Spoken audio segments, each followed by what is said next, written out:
Hello नमस्ते साथीहरु। आज म तपाईहरुमाझ एउटा भिडियो लिएर आइसकेको छु।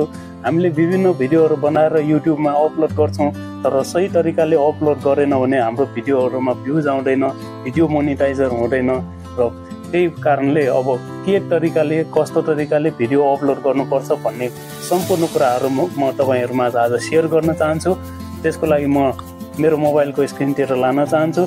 त्यो भन्दा पहिला यस्तै भिडियोहरु हेर्नको लागि मेरो यो युट्युब च्यानल टेक्निकल लाइनलाई एउटा लाइक र सब्स्क्राइब चाहिँ गर्न नबिर्सनु होला भन्दै हामी अब मोबाइलतिर लागौं। साथीहरु, हामी मोबाइलको स्क्रिनतिर आइसकेका छौं। अब सबैभन्दा पहिला गुगल क्रोममा जानु होला। यसरी गुगल क्रोममा जानु। गुगल क्रोममा गइसकेपछि माथिपट्टि 3 डट छ, 3 डटमा जानु होला। 3 डटमा गइसकेपछि न्यू ट्याबमा जानु होला। न्यू ट्याबमा गएर युट्युब भनेर सर्च गर्नु होला। मेरोमा यहाँ अलरेडी अप्सनहरु आइसकेको छ। म त्यो अप्सनमा टच गर्छु। तपाईहरुले पनि त्यहाँ अप्सन आएको छैन भने चाहिँ माथिको सर्च बारमा गएर youtube.com भनेर टाइप गर्नु होला। मेरोमा यहाँ अलरेडी भएकोले मैले यहाँबाट चुज गरिसकेको छु। अब यहाँनिर चाहिँ अब माथिपट्टि अब यो 3 डट अघिनको 3 डटको अलिकति तलपट्टि त्यहाँ युट्युबको लोगो छ, त्यसमा टच गर्नु होला। अब तपाईले भिडियो पोस्ट गर्न खोज्नु भएको यही च्यानलमा हो भने ठिकै छ, हैन भने यहाँबाट स्विच अकाउन्ट भन्ने यहाँ अप्सन छ गुगल अकाउन्टको तलपट्टि, त्यहाँ गएर तपाईले स्विच अकाउन्ट गरेर आफूले कुन च्यानलमा तपाईले भिडियो अपलोड गर्न खोज्नु भएको त्यसमा जानुपर्ने हुन्छ। मेरो यहाँ अलरेडी यही च्यानलमा गर्ने भएकोले मैले अब यहाँ केही गर्नु पर्दैन। अब यहाँ भ्यू योर च्यानलमा म टच गर्छु। तपाईले पनि त्यही नीलो अक्षरमा लेखेको भ्यू योर च्यानलमा टच गर्नु होला। यति गरिसकेपछि साथीहरु, अब यहाँ कस्टमाइज च्यानल भनेर आएको छ। हाम्रो यहाँ आफ्नो युट्युब च्यानल खोलिसकेको छ। युट्युब च्यानलको हामी भित्र आइसकेपछि कस्टमाइज च्यानलमा जानु होला। कस्टमाइज च्यानलमा गइसकेपछि तपाईलाई यहाँ युट्युबले अलरेडी तपाईलाई यो युट्युब युट्युबको अलगै च्यानल, अलगै एप्लिकेसन युट्युब स्टुडियोको च्यानलतिर लान्छ। अब यति गरिसकेपछि तपाईले यतापट्टि बायाँपट्टि लेआउटहरु छ। लेआउटहरुमा तपाईले कम्प्युटरमा भए तलपट्टि लेआउट हुन्छ। अब हामी मोबाइलबाट गरिरहेका छौं, त्यही भएर यतापट्टि लेफ्ट साइडमा हाम्रो यहाँ लेआउटहरु छ। अब यहाँतिर कन्टेन्टमा जानु होला। जस्तै मैले यहाँ लोगो छ पहिला सुरुमा बायाँपट्टि, अनि त्यसपछि 4 कुना आकारको छ, अनि प्ले साइट जस्तो प्ले गर्ने बटन जस्तो छ, त्यसमा टच गर्नु होला। त्यसमा टच गरिसकेपछि कन्टेन्ट भनेर आउँछ। यसरी आफ्नो युट्युब च्यानलमा भएका विभिन्न आफ्ना भिडियोहरु यसरी खोलिन्छ। मेरोमा हाल तत्कालै यसमा त्यति भिडियोहरु मैले पोस्ट गरेको छैन, त्यही भएर मेरोमा यहाँ 4 वटा मात्र भिडियो देखाएको छ। अब यसरी देखाएपछि अब अगाडि माथिपट्टि दायाँपट्टि क्रिएटमा जानु होला। लोगोको ठिक्क नजिकै क्रिएट भन्ने चाहिन्छ, त्यसमा टच गर्नु होला। त्यसमा टच गरिसकेपछि साथीहरु, अब अपलोड भिडियोमा सेलेक्ट गर्नु होला। अपलोड भिडियोमा सेलेक्ट गरिसकेपछि तपाईले यहाँ सेलेक्ट फाइल भनेर आएको छ, सेलेक्ट फाइलमा टच गर्नु होला। सेलेक्ट फाइलमा टच गरिसकेपछि यस्तो क्यामेरा र मिडिया पिकर भनेर यहाँ अप्सनहरु खोल्छ। मिडिया पिकरमा टच गर्नु होला। मिडिया पिकरमा टच गरिसकेपछि तपाईले युट्युबमा अपलोड गर्नको लागि तपाईले अलरेडी भिडियोहरु बनाएर राखिसकेको हुनुपर्छ तपाईको आफ्नो मोबाइलमा। मेरो यहाँ अलरेडी मैले बनाएर राखेको भएर अब म यहाँ मेरो यो पहिलो भिडियो हो, यो मैले सेलेक्ट गरे। सेलेक्ट गरिसकेपछि यहाँ अपलोड हुँदैछ। अब यसलाई अलिकति टाइम लिन सक्छ। हाम्रो यहाँ भिडियो आइसकेको छ। अब यसको टाइटल हामीले यो भिडियोको टाइटल चेन्ज गर्नुपर्ने हुन्छ। आफ्नो भिडियो कुन बारे हो, के सम्बन्धी तपाईले बनाउनु भएको छ, त्यसमा यो अक्षर मेटाएर तपाईले यहाँ भिडियो सम्बन्धी टाइटल लेख्न सक्नुहुन्छ। जस्तै मैले यो भिडियो चाहिँ मैले एउटा मासुको परिकारको बारेमा भिडियो बनाएको छु। त्यसलाई चाहिँ यहाँ अब मैले अर्कै ल्याङ्ग्वेजमा बनाएको भएर यहाँ त्यही ल्याङ्ग्वेज अनुसारको टाइटल लेख्छु म। जस्तै मैले साथीहरु मैले टाइटल लेखिसकेको छु। यो भिडियोको भाषा अनुसार मैले यहाँ टाइटल लेखिसकेको छु। तपाईहरुले पनि यस्तै तरिकाले लेख्नु होला। एउटा टाइटल लेखिसकेपछि यसरी अलिकति एउटा स्पेस गरेर स्लाइस दिनु होला, फेरि स्पेस गरेर अर्को टाइटल लेख्नु होला, फेरि स्पेस गरेर स्लाइस अनि फेरि स्पेस गरेर अर्को टाइटल गरेर लास्टमा आफ्नो च्यानलको नाम लेख्नु होला। अब तलपट्टि पनि सबै यो डिस्क्रिप्सनको बारेमा, अब आफ्नो भिडियोको बारेमा डिस्क्रिप्सनहरु तपाईले लेख्न सक्नुहुन्छ। थम्बनेल बनाउने तरिका थाहा छैन भने म थम्बनेलको बारेमा पनि भिडियो बनाउँछु। यहाँ चाहिँ थम्बनेल तपाईले बनाइसकेको हुनुपर्छ। अब हामीले यहाँ अपलोड थम्बनेल नि र अपलोड फाइलतिर हामी टच गर्छौं। अपलोड फाइलमा टच गरिसकेपछि मैले यहाँ अलरेडी बनाएर राखेको यो भिडियो सम्बन्धीको यो फोटो मैले यहाँ अपलोड गर्दैछु। यो मैले अलरेडी तपाईले पनि अलरेडी बनाइसकेको हुनुपर्छ। अलिकति तल गइसकेपछि तपाईले यस च्यानललाई no it's not for kids भनेर सिलेक्ट गर्नु होला, किनकि यो यस्तो भिडियोहरु हामीले बच्चाहरुको लागि बनाएको हुँदैन, यो ठुलोहरुको लागि नै हुन्छ। त्यही भएर हामीले no it's not made for kids मा तपाईले सिलेक्ट गर्नु होला। अब अलिकति त्यहाँ तलपट्टि एज रेस्ट्रिक्सन को तलपट्टि त्यहाँ शो मोर छ, शो मोरमा टच गर्नु होला। शो मोरमा टच गरिसकेपछि अलिकति स्क्रोल डाउन गर्नु। स्क्रोल डाउन गरेर तपाईले जबसम्म हामीले त्यहाँ ट्याग भन्नेको अप्सन आउँदैन त्यहाँसम्म तपाईले स्क्रोल डाउन गर्नु होला। अनि ट्यागको अप्सन आइसकेपछि तलपट्टि एउटा बक्स छ एड ट्याग्स भनेर, एड ट्याग भनेर त्यहाँ चाहिँ ट्यागहरु तपाईले भिडियो सम्बन्धी ट्यागहरु त्यहाँ तपाईले लेख्न सक्नुहुन्छ। जस्तै मैले अब यहाँ ट्यागहरु राख्छु, तपाईले पनि राख्नु होला आफ्नो भिडियो सम्बन्धी ट्यागहरु। यहाँ मैले डिस्क्रिप्सनमा आफ्नो डिस्क्रिप्सनहरु फुड अनुसार त्यो च्यानल अनुसार मैले भिडियो अनुसार मैले राखिसकेको छु। र लास्टमा यहाँ पनि आफ्नो च्यानलको नाम चाहिँ लेख्न नछुटाउनु होला।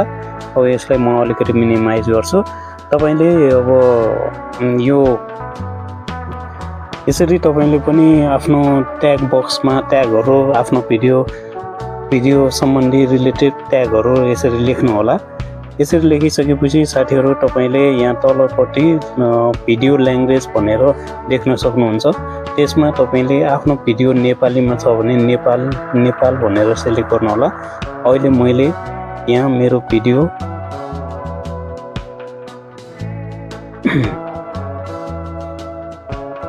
त्यो आफ्नो भिडियोको ल्याङ्ग्वेज अनुसार तपाईले सिलेक्ट गर्नुपर्ने हुन्छ।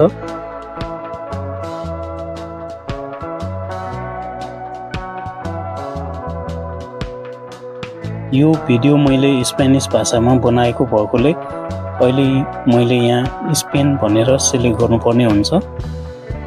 तपाईले पनि आफ्नो भिडियो कुन ल्याङ्ग्वेज सम्बन्धी कुन ल्याङ्ग्वेजबाट बनाउनु भएको त्यही अनुसार तपाईले सिलेक्ट गर्न सक्नुहुन्छ है त साथीहरु।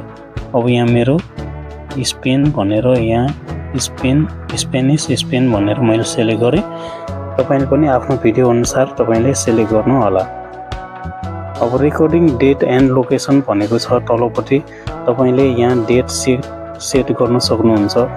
यसले के फाइदा गर्छ भने तपाईले आफ्नो भिडियो कुन डेटमा तपाईले पोस्ट गर्नु भएको हो भनेर तपाईले यहाँ सिलेक्ट गरेर यसरी राख्नु भयो भने आफ्नो भिडियो कुन डेटमा तपाईले पोस्ट गर्नु भएको त्यो भिडियो हेर्ने बित्तिकै तपाईले मिति थाहा पाउन सक्नुहुनेछ। त्यसको यो फाइदा छ। यदि केही भएर यो भिडियो भाइरल भयो भने तपाईले कुन डेटमा पोस्ट गर्दा सुइटेबल हुन्छ भनेर पनि थाहा पाउन सक्नुहुन्छ। अब जस्तै यहाँ भिडियो लोकेसनमा चाहिँ तपाईले अब कताबाट तपाईले भिडियो पोस्ट गर्दै हुनुहुन्छ त्यो अनुसार तपाईले लोकेसन सिलेक्ट गर्नु होला। अब मैले यहाँ स्पेनबाट भिडियो पोस्ट गर्दै छु, त्यही भएर यहाँ मैले स्पेन भनेर मैले सिलेक्ट गरे। तपाईले पनि आफू जहाँबाट पोस्ट गर्दै हुनुहुन्छ त्यो अनुसार तपाईले यहाँ भिडियो लोकेसनमा सिलेक्ट गर्नु होला। यदि गरिसकेपछि साथीहरु तपाईले तलपट्टि आएर अरु केही पनि गर्नु पर्दैन, सिधै तल आएर तपाईले नेक्स्ट गर्नु होला। नेक्स्ट गरिसकेपछि साथीहरु हामी अर्को स्टेपमा आइपुगिसकेका छौं। भिडियो एलिमेन्ट्समा तपाईले एड कार गर्न सक्नुहुन्छ, एड अरु पनि गर्न सक्नुहुन्छ। यहाँ विभिन्न अप्सन आएको छ।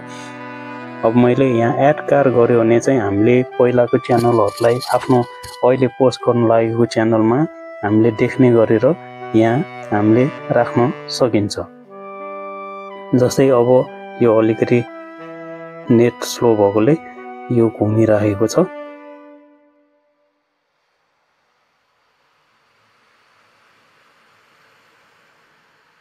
अब मैले यहाँ भिडियोमा माथिपट्टि भिडियो अनि प्लेलिस्ट अनि च्यानल छ।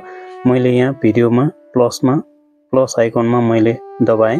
प्लस आइकनमा दबाइसकेपछि मेरो यहाँ भएका भिडियोहरु यहाँ आएको छ। सर्ट भिडियो पनि आएको छ र लङ भिडियोहरु पनि आएको छ। अब मैले एउटा भिडियो कुनै पनि भिडियो तपाईले यहाँबाट सिलेक्ट गर्न सक्नुहुन्छ। जस्तै मैले अहिलेको लागि यो माइरा भन्ने यो भिडियोलाई मैले सिलेक्ट गरे। अब यो भिडियोलाई तपाईले कहाँनेर तपाईको यो अहिले पोस्ट गर्न लाग्नु भएको भिडियोमा कहाँनेर आएको हेर्न चाहन्छु। यो लाइनलाई तपाईले यसरी सारेर तपाईले यहाँनेर जुन ठाउँमा राख्न सक्नुहुन्छ, जुन ठाउँमा तपाईलाई मन पर्छ। यहाँ माथिपट्टि आइकन आइसकेको छ। जस्तै मैले पेस्काडो माइरे आला साल्सा भनेर बनाएको थिएँ, त्यहाँनेर आइसकेको छ। हेर्न सक्नुहुन्छ तपाईले हाम्रो यो भिडियोको माथिपट्टि। अब यसलाई यति गरिसकेपछि सेभ गर्नु होला। यति गरिसकेपछि सेभ भयो। अब यसलाई पनि तलपट्टि नेक्स्ट बटन छ, नेक्स्टमा दबाउनु होला। नेक्स्टमा दबाइसकेपछि अब हाम्रो भिडियो चेक भइरहेको छ। अब यो हाम्रो युट्युबले चाहिँ हाम्रो भिडियो चेक गर्छ, कतिको हाम्रो भिडियो ठीक छ कि छैन भनेर चेक गर्छ। हाम्रो भिडियो चेक भइरहेको छ। तलपट्टि तपाईले देख्न सक्नुहुन्छ अपलोडिङ 78% र 5 मिनेट्स लेफ्ट भनेर देख्न सक्नुहुन्छ। यो भिडियो अब अपलोड भइरहेको छ। यसलाई अलिकति टाइम लाग्छ। तपाईको डिपेन्ड हुन्छ तपाईको इन्टरनेट कतिको स्पिड छ, त्यो अनुसार हाम्रो भिडियो अपलोड हुन्छ। साथीहरु हाम्रो भिडियो 95% अपलोड भइसकेको छ। 2 मिनेट बाँकी छ भनेर तलपट्टि देखाइरहेको छ पर्सेन्टेजहरुमा पनि। अब यो भिडियो हामीलाई युट्युबले यसरी चेक गरिरहेको हुन्छ। तपाईले यो भिडियो कहीँबाट चोरेर अरूको कपी गरेर ल्याएको त होइन भनेर युट्युबले हाम्रो अपलोड गर्ने बेलामै यसरी चेक गरेको हुन्छ। इन केस तपाईले कतैबाट अब कपी गर्नु भएको छ, अरूले परमिसन नदिएको सामग्रीहरु तपाईले यहाँ पेस्ट गर्नु भएको छ भने चाहिँ यहाँ अहिले चेकिङ भइरहेको छ। पछि चाहिँ तपाईले यहाँ कपिराइट भनेर आइरहेको ठाउँमा चाहिँ त्यहाँ कपिराइट भनेर आउँछ। अहिले हामी भिडियो पोस्ट गर्दै छौं। अब कति सेकेन्ड मात्र बाँकी छ, 14 सेकेन्ड बाँकी छ भनेर भनेको छ। 9 सेकेन्ड। अब अपलोड 100% भनेर देखाएको छ। अपलोड 100% भनेर देखाएको छ। अझै पनि हाम्रो यो कम्प्लिट भएको छैन। तपाईले वेट गर्नुपर्ने हुन्छ। माथिपट्टि जस्तै कपिराइट भनेको ठाउँमा तपाईले यो सामग्री कतैबाट कपी गर्नु भएको छैन भने चाहिँ त्यहाँ चाहिँ तपाईले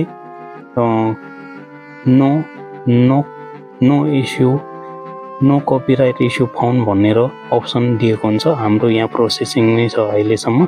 प्रोसेसिङ विल बीइङ अहेड भनेको छ। अझै पनि चेकिङमै छ हाम्रो यो भिडियो। हामीले यहाँ पोस्ट गर्न अब ठीक छ कि छैन भनेर युट्युबले हाम्रो भिडियोलाई चेक गरिरहेको छ। साथीहरु हाम्रो भिडियो लगभग अपलोड भइसकेको छ। अब यहाँ भनेको छ video processing is taking लङ्गर then expected भनेर भनेको छ। प्लिज वेट भनेर भनेको छ। अझै पनि हामीलाई वेट गर भनेर भनेको छ। किनकि अब युट्युबले हाम्रो भिडियोलाई एचडीमा परिणत गरेर हामीलाई भिडियो दिने भएकोले अब युट्युबको यो प्रोसेस चाहिँ हामीले वेट गर्नु नै पर्ने हुन्छ।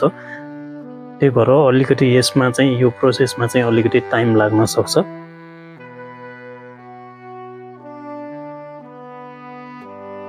साथीहरु तपाईले देख्न सक्नुहुन्छ कपिराइटको तलपट्टि नो इस्यु फाउन्ड भनेर देखाइसकेको छ। यसको मतलब हाम्रो भिडियोमा कुनै पनि अरूको भिडियोको कपीहरु छैन, हाम्रो भिडियो ठीक छ भनेर यहाँ देखाइसकेको छ। नो इस्यु फाउन्डको अलिकति यतापट्टि दायाँ साइडमा तपाईले ग्रीन राइट साइन देख्न सक्नुहुन्छ। यसको मतलब हाम्रो भिडियो ओके छ। त्यसपछि हामीले यहाँ नेक्स्ट गरौँ। ओके भइसकेपछि नेक्स्ट गर्दा हुन्छ। अब हामीले यो भिडियोलाई प्राइभेटमा राख्यो भने आफ्नो लागि मात्रै हुन्छ। अनलिस्ट गर्यो भने पनि हामीले चाहिएको मान्छेहरुलाई मात्र हामीले यो भिडियो पठाउन सकिन्छ। अब हामीले यो भिडियोलाई पब्लिक गर्नुपर्ने हुन्छ। पब्लिक गरौँ। अब शेड्युलमा पनि अब तपाईले यो भिडियो अरु बेला कुनै बेला भोलिपल्ट हेरोस् भन्न चाहनुहुन्छ भने यहाँ शेड्युलमा तपाईले अप्सनमा गएर तपाईले यहाँ डेट फिक्स गरेर गर्न सक्नुहुन्छ। अब हामीले अब शेड्युल नगर्ने अहिलेको लागि हामीले पब्लिक गर्न लागेको भएर हामीले पब्लिकमा सेलेक्ट गरौँ। पब्लिकमा सेलेक्ट गरिसकेपछि तपाईले यहाँ तलपट्टि अघिल्लोको नेक्स्ट बटन भएको ठाउँमा पब्लिश भनेर देख्न सक्नुहुन्छ। तपाईले यो भिडियो पब्लिश गर्न सक्नुहुन्छ। यसरी नै तपाईले आफ्नो भिडियोहरु अपलोड गर्न सक्नुहुन्छ। कुनै पनि कपिराइट बिनाको भिडियो तपाईले कपिराइट नआउने गरी तपाईले भिडियो अपलोड गर्न सक्नुहुन्छ। अब यहाँ अप्सन देखाएको छ तपाईले यो भिडियो अरु च्यानलहरुमा शेयर गर्न चाहनुहुन्छ भनेर यहाँ अब हाम्रो यो भिडियोको लिंक सुट यहाँ दिएको छ। अहिलेलाई हामीले केही पनि नगरौँ, पब्लिश मात्रै गरेको भएर यसलाई हामीले इन्टु गर्दियौ। हाम्रो भिडियो यहाँ आएर बसिसकेको छ। तपाईले देख्न सक्नुहुन्छ यहाँ माथिपट्टि भिडियो आएर बसिसकेको छ। यसरी नै तपाईहरुले पनि आफ्नो भिडियो सही तरिकाले पोस्ट गर्न सक्नुहुन्छ। कोही पनि भिडियो हेरेर केही न केही सिक्नु भयो होला भन्ने आशा गर्दछु र कुन तरिकाले र कस्तो तरिकाले भिडियो अपलोड गर्दा सही हुन्छ र राम्रो हुन्छ भन्ने जान्नु भयो होला भन्ने आशा राख्दछु र यस्तै भिडियोहरु म तपाईहरुमा ल्याउने नै छु। त्यसको लागि यस्तै भिडियो हेर्नको लागि तपाईले एउटा लाइक र सब्स्क्राइब गरिदिनु भयो भने मेरो यो भिडियोहरु तपाईमाझ आउने नै छ। त्यतिन्जेलको लागि बिदा दिनु होला। हस्त धन्यवाद। नमस्कार।